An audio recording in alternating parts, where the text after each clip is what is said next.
is Stuti Parikh. In this video, we will discuss about Indus Valley Civilization. We shall cover the basic introduction, its architecture, town planning and drainage system in this video. So let's start with the introduction of Indus Valley Civilization. Indus Valley Civilization is located in northwestern India. It started in 2700 BC. Indus and Ganga rivers were the rivers of the valley where the civilization rose up. Agriculture was their main economic activity. They had irrigation systems. They had pottery and jewelry making. It was 3 miles in circumference with 40,000 population. The social class were the ruling class who lived inside the citadels. The farmers and traders lived outside the citadels. This civilization survived for around 500 years. It became a center for trade networks extending from Balochistan and Afghanistan to the west of the sea coast in the south. This civilization is also known as Harappan civilization, as Harappa and Mohenjo-daro are the main cities of this civilization. It is one of the world's oldest and greatest civilization. The caste system during this civilization is as follows. First is priests, that are Brahmins, warriors and aristocrats, which are also known as Kshatriyas, cultivators, artisans and merchants, which are also known as Vaishyas. Next are landless peasants and serfs, which are also known as Shudras. And lastly, the untouchables were the people who performed dirty tasks. Causes of disappearance of this civilization were famine, hunger, drought, ecological factors, natural disasters like earthquake, flood, etc., plague, invasions by other civilizations like Aryans. Now let's see how was the architecture of Indus Valley civilization. Basic building materials that were used were mud bricks and baked bricks, wood and reeds. The average size of the brick was 7 by 12 by 34 centimeters for houses and 10 by 20 by 40 centimeters for city walls. The larger bricks have standard ratio of 1:2:4. Mud brick, baked brick and woods or stone were used for the foundation and walls of the houses. The doors, windows were made from wood and mat. Houses' floors were made of hard packed earth. Bathing areas and drains were made of baked bricks and stones. Roofs had wooden beams covered with reeds and packed with clay. Large buildings were entirely made up of wood. Windows had shutters and was done by lattice work. Large buildings such as administrative or ritual structures were made. Access routes from one area to the another were constructed. Markets and public meetings held in large open courtyards. Most houses had private baths and toilets as well as private wells. Houses had one or more toilets and were connected to a centralized system. At the western end of the site is an area known as the citadel. This area of the city was built on the top of a mound of bricks almost 12 meters high.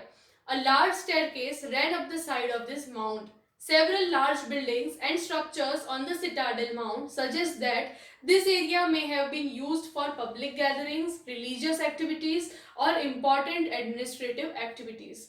In the citadels, you will find the rice granary, marketplace and public bath. The streets are done in grid pattern. Houses were made of clay bricks. Towns built over raised mud brick platforms. Residence house constructed around the courtyard up to 3 stories and were located on east side of the city. Granaries and citadel were on the west side. Now next is town planning of Indus Valley civilization. It had sophisticated and advanced urban culture. Streets were in perfect grid pattern in both Harappa and Mohenjo-daro. It had world's first sanitation system.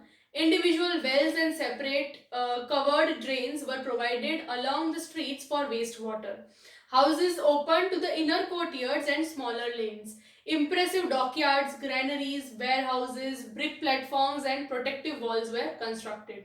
Massive citadels protected the city from floods and attackers. All the houses had access to water and drainage facilities. Cities linked with trade and economic activities, religious beliefs and social relations, etc. Major streets were in north-south direction. Roads intersected at right angles. Streets with built-up area are narrow. Distinct zoning for different groups was done. In the western part, the activities like religious, institutional and cultural areas around monastery and Great Bath. The northern part had agriculture and industries. Southern part had administration, trade and commerce. Basic house plans were single room tenements housing the houses with courtyards. Nearly all large houses had private wells. Bathrooms were provided in every house, leading to drainage channels. First floor bathrooms were also built. Brick staircase provided access to the upper floors. Houses built with perimeter wall and adjacent houses were separated by a narrow space of land. Granary was given with areas for threshing grains. Burnt bricks were mainly used for drains, wells and bathrooms. Sun-dried bricks were used mainly for fillings. Timber was used for flat roofs and as frames for lacing or brickwork. The excellent drainage and sanitation systems are remarkable. Streets were designed in 30 feet wide grid system. Now we shall study the drainage system of Indus Valley Civilization. Wells and reservoirs were given for drinking and bathing. Wells were lined with specially made wedge-shaped bricks to form a structurally sound cylinder. Ropes were used to lift the water out, probably with leather or wooden buckets. Some neighborhoods had communal wells.